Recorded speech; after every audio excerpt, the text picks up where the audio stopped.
আসলে আমাদের এই নববর্ষ বর্ষের উপলক্ষে আমাদের 2025 সাল যেভাবেই গেছে, আমরা সুখ দুঃখ বা বিভিন্নভাবেই কাটছে, কিন্তু আমরা চাচ্ছি যে 2026 সাল পর্যন্ত আমরা সকলেই বাংলাদেশের সকল জনগণ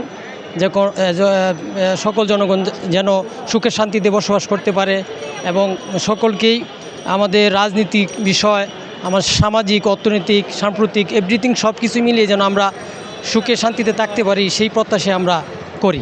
কারণ আমরা যতটুকু বুঝতেছি যে আমরা তৃণমূল পর্যায়ে যতটুকু বুঝি যে দলই আসুক, দেশের শান্তির জন্য, দেশের পারিপার্শ্বিকতা, অর্থনৈতিক, সাম্প্রতিক এভরিথিং নিয়ে সকলেই যেন সুস্থ, সুন্দর এবং সুষ্ঠুভাবে নির্বাচন হয়, এবং আমরা এটাই প্রত্যাশা করি।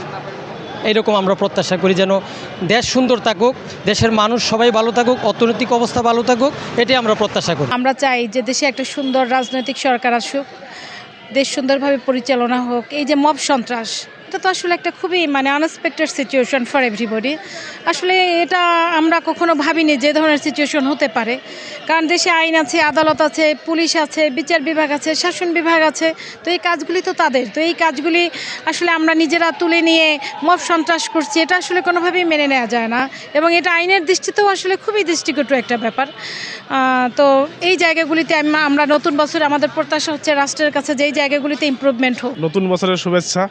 আসলে আমাদের নতুন বছরটা অনেক গুরুত্বপূর্ণ, কারণ আমাদের যে গত বছরে যে অস্থিরতা ছিল, সেই অস্থিরতাগুলো যেন দ্রুত নিরসন হয়, মানুষ সুখে শান্তিতে সমৃদ্ধি নিয়ে নতুন বছরে প্রত্যাপন করবে, নতুন বছর মানুষের সুখ শান্তি নিয়ে আসবে। এবং নতুন বছর আমাদের মতো যারা নবীন আইনজীবী, তাদের জন্য একটা যে আমাদের বার কাউন্সিলের যে সমস্যাগুলো, সেগুলো সমাধান হবে। এবং দ্রুত যে সামনে যে একটা যে আপনি ভীতির কথা বললেন, অস্থিরতার কথা বললেন, এই ভীতি অস্থিরতাগুলো নিরসন হবে বলে আমি আশা করছি। ধন্যবাদ।